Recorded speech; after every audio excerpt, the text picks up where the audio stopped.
लातूर जिल्ह्यातल्या जळकोट तालुक्यात असलेल्या बेळसांगवी गावाला तिरू नदीच्या पुराने वेढलेलं होतं आणि आता तिथल्या गावकऱ्यांना जे आहे ते सुरक्षित ठिकाणी हलवण्यात आलेलं आहे। काही वाढवणा या ठिकाणी शाळेमध्ये हलवण्यात आलेलं आहे, तर काही गावकऱ्यांना गावाबाहेर ट्रॅक्टर किंवा टेम्पो जी काही वाहनं मिळतील त्या वाहनांनी बाहेर घेऊन उदगीर आणि जळकोट इथं नातेवाईकांकडे पाठवण्यात आलेलं आहे। एकूणच जर लक्षात घेतलं तर पूर्ण वेढा जो आहे तो पुराचा या गावाला पडलेला होता।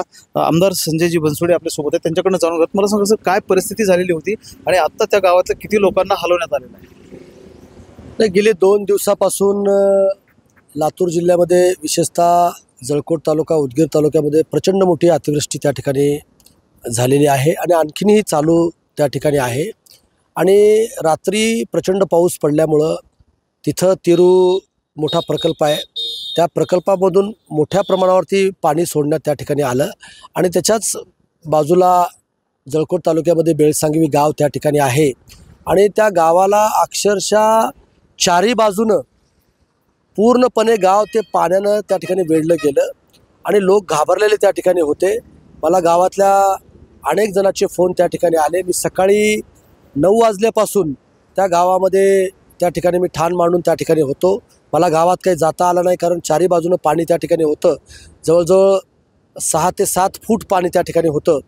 त्याच्यामुळं मी लागलीच प्रशासनाला त्या ठिकाणी सूचना केली। प्रशासनाने सुद्धा मला मदत करण्याचं काम त्या ठिकाणी केलं आणि मी राज्याच्या मुख्यमंत्र्यांना मी डायरेक्ट त्या ठिकाणी फोन लावला।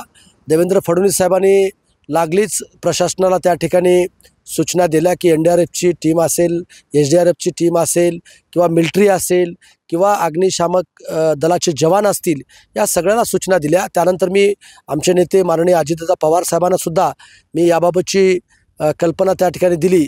दादांनी सुद्धा जिल्हाधिकारी महोदयांना त्या ठिकाणी फोनवरून त्या ठिकाणी सूचना केल्या आणि विशेषतः आपल्या जिल्ह्याचे पालकमंत्री शिवेंद्रराजे भोसले साहेबांनी या सर्व बाबीवरती बारकाईने लक्ष ठेवून प्रशासनाला त्या ठिकाणी शेतीचं खूप मोठ्या प्रमाणामध्ये नुकसान झालेलं आहे। शेतीचं तर प्रचंड नुकसान पूर्ण जिल्ह्याला त्या ठिकाणी झालेलं आहे, पण शेतीपेक्षा मला लोकांचे जीव वाचवणं त्या ठिकाणी महत्त्वाचे होते।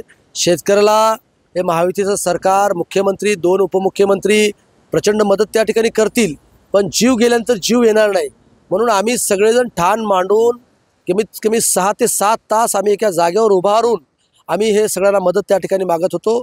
पण राज्याच्या मुख्यमंत्र्यांनी आणि उपमुख्यमंत्र्यांनी आणि पालकमंत्र्यांनी प्रचंड मदत आम्हाला त्या ठिकाणी केली आणि NDRFची टीम, SDRFची टीम, मिलिटरी, हेलिकॉप्टरची सगळी सोय त्यांनी त्या ठिकाणी केली आणि आज जवळजवळ 400 ते 500 जणांना त्या गावामध्ये आपण सुखरूपपणे वाढवणा गावामध्ये स्थलांतरित त्या ठिकाणी आपण केलेला आहे आणि तिथे एक कॅम्पसुद्धा केलेला आहे। त्यांना तिथं भोजन सुद्धा आपण त्या ठिकाणी देत आहोत आणि म्हणून बारकाईने लक्ष आहे। आज संध्याकाळी ईश्वराला आपण प्रार्थना करूया की अतिवृष्टी येऊ नये आणि आता सर्व जनजीवन सुरळीत त्या ठिकाणी व्हावं, अशी सुद्धा या ठिकाणी मी प्रार्थना करतो।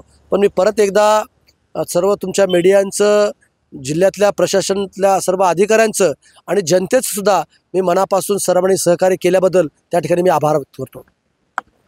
महेंद्र जोंधळे, TV9 मराठी, लातूर।